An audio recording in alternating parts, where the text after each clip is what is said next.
নমস্কাৰ মৰমৰ ছাত্ৰ-ছাত্ৰীসকল, আজি তোমালোকৰ বাবে অষ্টম শ্ৰেণীৰ অসমীয়াৰ অধ্যায় নম্বৰ 6 অৰ্থাৎ অধ্যায় নম্বৰ 6 প্ৰগতিৰ সোণালী বাট নামৰ পাঠৰ সকলো পাঠভিত্তিক প্ৰশ্ন উত্তৰ তোমালোকৰ বাবে লৈ আহিছোঁ।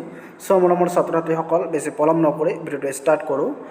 আজিৰ 1 নম্বৰত দিয়া আছে পাঠটো শুদ্ধ উচ্চাৰণেৰে কেইবাবাৰো পঢ়া, এইটো তোমালোকে নিজে কৰিবা। তাৰপিছত 2 নম্বৰত দিয়া আছে উত্তৰ দিয়া। ইয়াৰ ক নম্বৰ কুৱেশ্যনটো হ'ল হাইস্কুলৰ প্ৰকাণ্ড খেলপথাৰখন লোকে লোকাৰণ্য হোৱাৰ কাৰণ কি? ইয়াৰ উত্তৰ হ'ব হাইস্কুলৰ প্ৰকাণ্ড খেলপথাৰখন লোকে লোকাৰণ্য হোৱাৰ কাৰণটো হ'ল অঞ্চলটোৰ মহিলাসকলে আত্মসহায়ক গোটৰ প্ৰদৰ্শনী এখন পাতিছে। খ নম্বৰ কুৱেশ্যনটো হৈছে প্ৰদৰ্শনীখন কোনে পাতিছিল? ইয়াৰ উত্তৰ হ'ব প্ৰদৰ্শনীখন অঞ্চলটোৰ মহিলাসকলে পাতিছিল। গ নম্বৰ কুৱেশ্যনত দিয়া আছে মানুহে ভিৰ কৰা বিপণীখনত কি প্ৰদৰ্শন কৰা হৈছিল? ইয়াৰ উত্তৰ হ'ব মানুহে ভিৰ কৰা বিপণীখনত এৰী পলু পোহাৰ পদ্ধতি প্ৰদৰ্শন কৰা হৈছিল। ঘ নম্বৰ কুৱেশ্যনত দিয়া আছে অঞ্চলটোৰ মহিলাসকলে সৰু সৰু গোটত ভাগ হৈ কি উদ্যোগ গঢ়ি তুলিছে? ইয়াৰ উত্তৰ হ'ব অঞ্চলটোৰ মহিলাসকলে সৰু সৰু গোটত ভাগ হৈ ক্ষুদ্ৰ ক্ষুদ্ৰ উদ্যোগ গঢ়ি তুলিছে। ঙ নম্বৰ কুৱেশ্যনটো হৈছে স্বাৱলম্বনৰ কাৰণে গঠন কৰা গোটবোৰক কি বুলি জনা যায়? ইয়াৰ উত্তৰ হ'ব স্বাৱলম্বনৰ কাৰণে গঠন কৰা গোটবোৰক আত্মসহায়ক গোট বুলি জনা যায়। প্ৰথম 6 নম্বৰ কুৱেশ্যনটো হৈছে এই গোটবোৰৰ উৎপাদন কৰা সামগ্ৰীসমূহ কি কৰা হয়? ইয়াৰ উত্তৰ হ'ব এই গোটবোৰে উৎপাদন কৰা সামগ্ৰীসমূহ সুলভ মূল্যৰ বিনিময়ত গ্ৰাহকৰ চাহিদা পূৰণ কৰা হয়। 6 নম্বৰ কুৱেশ্যনটো হৈছে 2001 চনটো কি বৰ্ষ হিচাপে ঘোষণা কৰা হৈছিল? ইয়াৰ উত্তৰত হ'ব 2001 চনটো আন্তৰ্জাতিক নাৰী সবলীকৰণ আৰু সমমৰ্যাদাৰ বৰ্ষ হিচাপে ঘোষণা কৰা হৈছিল। 6 নম্বৰ কুৱেশ্যনটো হৈছে বৰ্গীয় উত্তৰ পূৰ্বাঞ্চলত উল্লেখযোগ্য স্থান দখল কৰা কুটিৰ শিল্পটোৰ নাম কি? ইয়াৰ উত্তৰত হ'ব উত্তৰ পূৰ্বাঞ্চলত উল্লেখযোগ্য স্থান দখল কৰা কুটিৰ শিল্পটোৰ নাম হ'ল বয়ন শিল্প। তাৰপিছৰ কুৱেশ্যনত দিয়া আছে প্ৰাক স্বাধীনতা কালতে নাৰীক অৰ্থনৈতিকভাৱে স্বাৱলম্বী কৰাৰ বাবে কোনে চিন্তা কৰিছিল? ইয়াৰ উত্তৰত হ'ব মহাত্মা গান্ধীয়ে চিন্তা কৰিছিল। 3 নম্বৰত দিয়া আছে চমুকৈ বৰ্ণনা কৰা। ইয়াৰ ক নম্বৰ কুৱেশ্যনটো হৈছে আত্মসহায়ক গোটবোৰে দুখীয়া পৰিয়ালৰ মহিলাসকলক কেনেকৈ সহায় কৰে?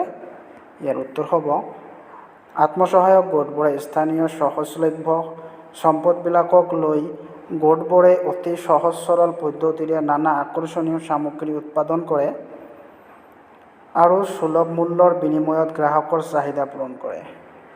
এনেকৈ দুখীয়া পৰিয়ালৰ কিছু মহিলা আৰ্থিক দিশত টনকিয়াল হৈ স্বাৱলম্বী হোৱাৰ পথত আগবাঢ়িছে। খ নম্বৰ কুৱেশ্যনটো হৈছে পাঠত থকা প্ৰাচীন কালৰ জ্ঞানৰ অধিকাৰণী মহিলা দুগৰাকীৰ বিষয়ে চমুকৈ লিখা। প্ৰাচীন কালৰ জ্ঞানৰ অধিকাৰণী মহিলা দুগৰাকীৰ নাম হ'ল গাৰ্গী আৰু মৈত্ৰী। গাৰ্গী মৈত্ৰেয়ীৰ নিচিনা প্ৰচুৰ জ্ঞানৰ অধিকাৰিণী মহিলাই ধৰ্ম আলোচনা সভা সমিতি আদিত পুৰুষৰ সমানেই অংশগ্ৰহণ কৰাৰ কথা ইতিহাসে ৰঙিয়াই কয়।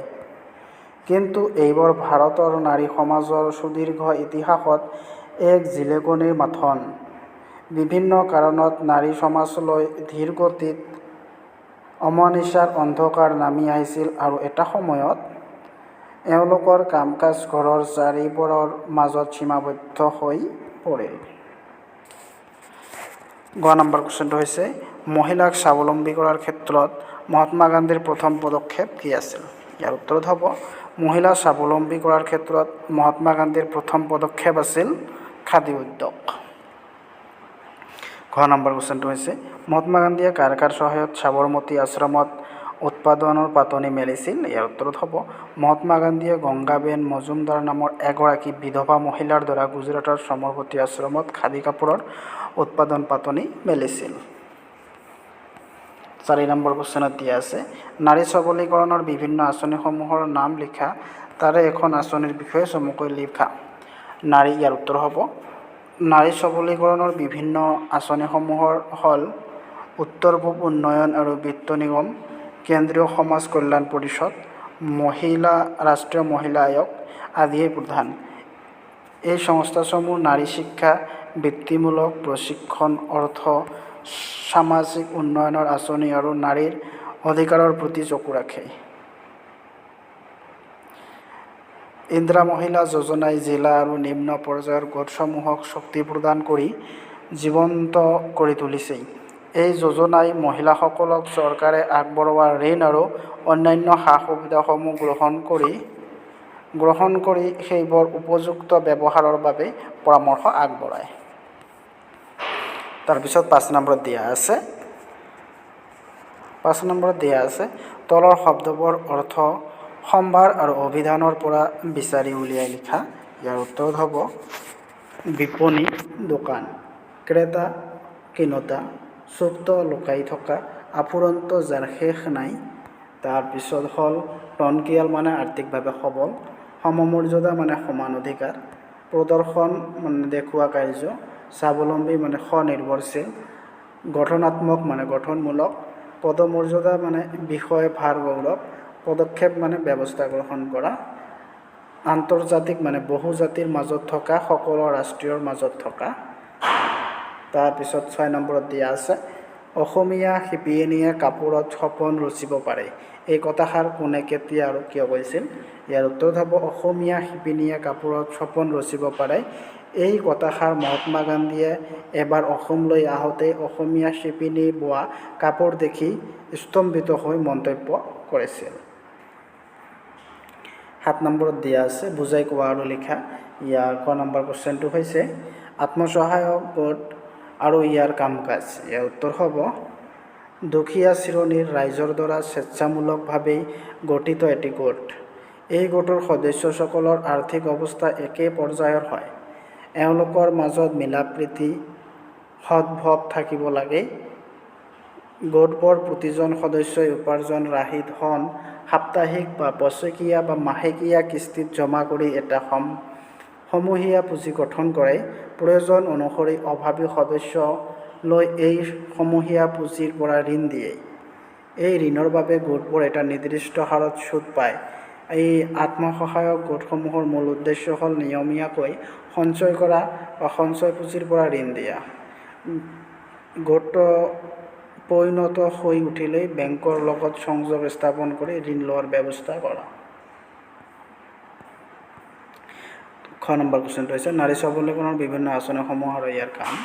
নাৰী সবলীকৰণৰ বিভিন্ন আঁচনিসমূহ হ'ল উত্তৰ পূব উন্নয়ন বিত্তীয় নিগম, কেন্দ্ৰীয় সমাজ কল্যাণ পৰিষদ, ৰাষ্ট্ৰীয় মহিলা আয়োগ আদিয়ে প্ৰধান। এই সংস্থাসমূহৰ নাৰী শিক্ষাৰ, বৃত্তিমূলক প্ৰশিক্ষণ, অৰ্থ সামাজিক উন্নয়ন আঁচনি আৰু নাৰীৰ অধিকাৰৰ প্ৰতি চকু ৰাখে। ইন্দিৰা মহিলা যোজনা ই জিলা আৰু নিম্ন পৰ্যায়ৰ গোটসমূহক শক্তি প্ৰদান কৰি জীৱন্ত কৰি তুলিছে।